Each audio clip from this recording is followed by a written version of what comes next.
Now the last question of this exercise is locate and estimate the indicated measures in the following. अब हमें यहाँ पर दो graph बनाए दिए हुए हैं।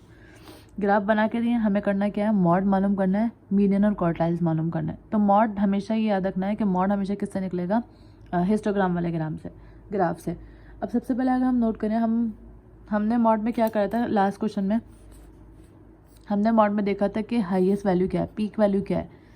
पीक वैल्यू से हम क्या करते हैं यहाँ पर, और ये वाले एंड से यहाँ पर, ये करने के बाद एक ड्रॉ करते हैं लाइन नीचे तक, जो वहाँ पर आती है उसको हम मेजर कर लेते हैं, वो मॉड होता है।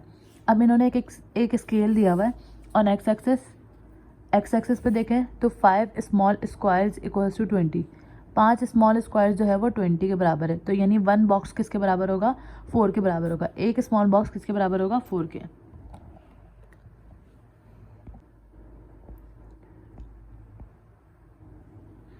तो अगर हम यहाँ पर देखें तो कितने बॉक्सेस हैं, 1 2 3 4 5, देन 87.5 लिखा हुआ है। इसी तरह यहाँ देखेंगे तो 1 2 3 4 5, 107.5 है, यानी एक स्मॉल बॉक्स किसके बराबर है, 4 के बराबर है। तो ये मैं यहीं बुक पर सॉल्व करती हूँ। ग्राफ बजाय दोबारा बनाने के पहले मैंने क्या करा, इसको बना कर दिया यहाँ पर, और इसको हम कर देंगे, इस पॉइंट को इस पॉइंट से मिलाएंगे, तो ये आ जाएगा यहाँ पर। अब ये वाला पॉइंट जो है ना, ये वाला पॉइंट ये मॉड कहलाएगा, क्योंकि इसको हम लाएंगे नीचे तक, तो ये पॉइंट आ जाएगा नीचे तक। अब अगर हम ये नोट करें तो ये यहाँ पर आ रहा है 107.5 के बाद एक बॉक्स है, और इस एक बॉक्स के बाद जो दूसरा बॉक्स है उन दोनों के बीच में ये पॉइंट आ रहा है। तो एक बॉक्स हमने कितना काउंट करा था, 4 के बराबर काउंट करा था।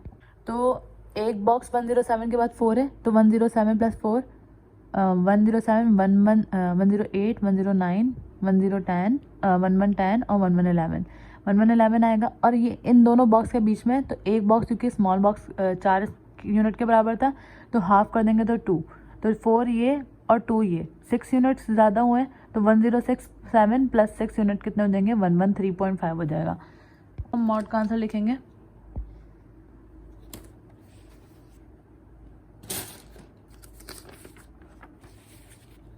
सबसे पहले यहाँ पर हमें 4 चीज़ें मालूम करनी है, मीडियन, क्वार्टाइल, Q1 Q2 और Q3। तो हम पहले क्या लिख देंगे, फॉर मॉड।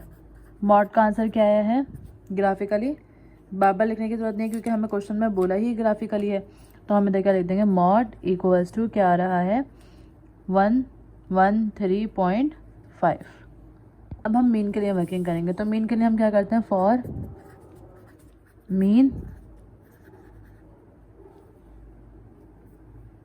मीन के लिए हम करते हैं mean equals to n divided by 2। अब इसमें क्वेश्चन में देखेंगे कि हमें n की वैल्यू क्या दी हुई है। तो n की वैल्यू के लिए हम क्वेश्चन चेक करेंगे। ये वाला ग्राफ, ये मीन का है और ये मॉड का है। तो इस ग्राफ में हम n कैसे निकालेंगे। अब क्योंकि हमें ये पता है, जब हम मीडियन ड्रॉ कर रहे थे लास्ट क्वेश्चन में भी, हमने यहाँ पे क्या रखी थी, कम्युलेटिव फ्रीक्वेंसी रखी थी, और यहाँ पे क्या रखी थी, लोअर क्लास बाउंड्री रखी थी। तो जो लास्ट वाली कम्युलेटिव फ्रीक्वेंसी होती है वो टोटल फ्रीक्वेंसी होती है। तो लास्ट वाली फ्रीक्वेंसी क्या है यहाँ पर, 60। तो यहाँ पर टोटल फ्रीक्वेंसीज कितनी आई हुई होंगी, यानी आपने सिर्फ ये नोट करना है कि लास्ट वन क्या है, क्योंकि कम्युलेटिव फ्रीक्वेंसी टोटल जो लास्ट वाली होती है वो टोटल फ्रीक्वेंसी के बराबर ही आती है। लाइक अगर हम ये वाला क्वेश्चन देखें तो टोटल कम्युलेटिव फ्रीक्वेंसी आ रही थी वो सम ऑफ फ्रीक्वेंसी के बराबर आ रही थी। तो टोटल फ्रीक्वेंसी यहाँ पर क्या आ रही है, लास्ट फ्रीक्वेंसी 60 के बराबर आ रही है। तो हम इसको किससे डिवाइड करवाएंगे, 60 को 2 से डिवाइड करवाएंगे। यहाँ n के बदले क्या आ जाएगा, 60 डिवाइडेड बाय 2, और 60 को जब हम 2 से डिवाइड करवाएंगे तो यहाँ पे क्या आ जाएगा, आंसर 30। अब 30 जो ये हमारे पास आया है वो हम देखेंगे ग्राफ में हम देखेंगे और मीन निकालेंगे। अब अगर हम इस ग्राफ को देखें, इस ग्राफ को, तो इसमें 30 कहाँ पर है, 30 यहाँ पर है। तो 30 से अगर हम वैल्यू देखें यहाँ पर आएगी, यहाँ पर, और अगर हम इसको ग्राफ से निकालें, फाइंड करें, तो हम यहाँ से परपेंडिकुलर ड्रॉ करते हैं, यानी कि ये आ जाएगा यहाँ पर। ये मीन के लिए हम काम कर रहे हैं। तो ये कहाँ पर आ गया, एक small box, second small box, second small box से थोड़ा पहले है, और अगर हम एक्स एक्सिस पे स्मॉल बॉक्स गिने तो one small box is equal to 0.001, तो यानी 22.020 में क्या ऐड करवाएंगे, सबसे पहले 0.01 अगेन 0.01, क्योंकि दो स्मॉल बॉक्सेस आ रहे हैं ना, और यहाँ पे वन स्मॉल स्क्वायर बॉक्स किसके बराबर है 0.001 के, तो दो स्मॉल बॉक्सेस हैं तो यानी दो दफ़ा करवाएंगे। क्या है कुछ 2.020 ऐड करवा देंगे 0.001 और अगेन 0.001, क्योंकि दो स्मॉल बॉक्सेस हैं। तो आंसर क्या आ रहा है यहाँ पर 2.022, तो हमारा मीन क्या आ जाएगा 2.022।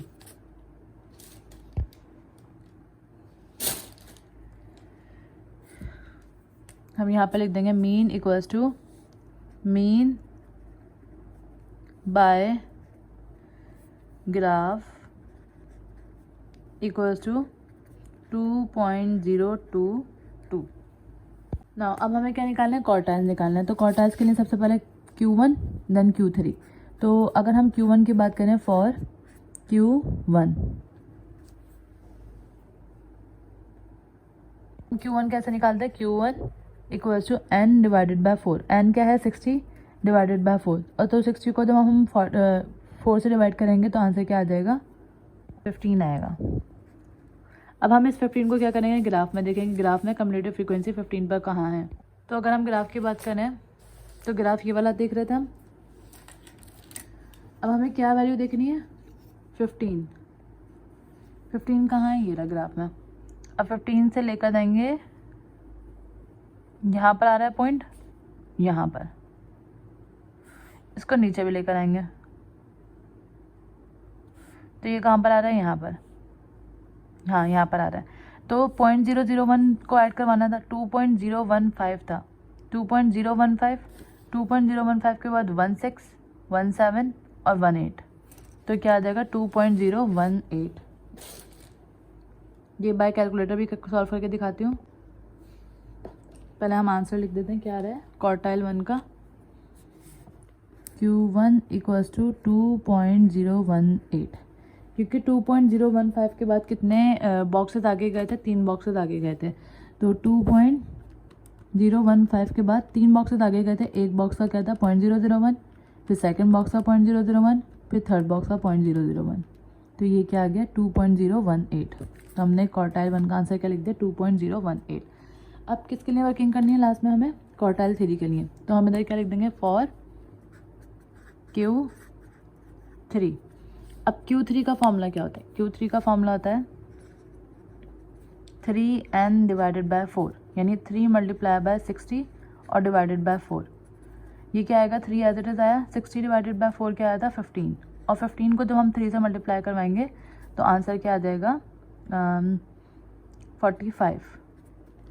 अब 45 देखेंगे हम ग्राफ में, अगेन हम ग्राफ चेक करेंगे।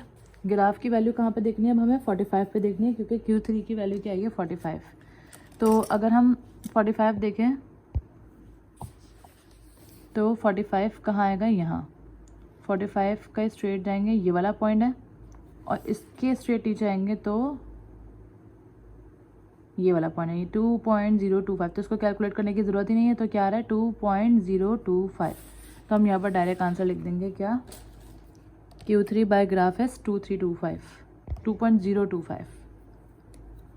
Q3 bye graph equals to 2.025। यहाँ पर ही मेंशन करेंगे Q1 बाय ग्राफ, कि ग्राफ से आया।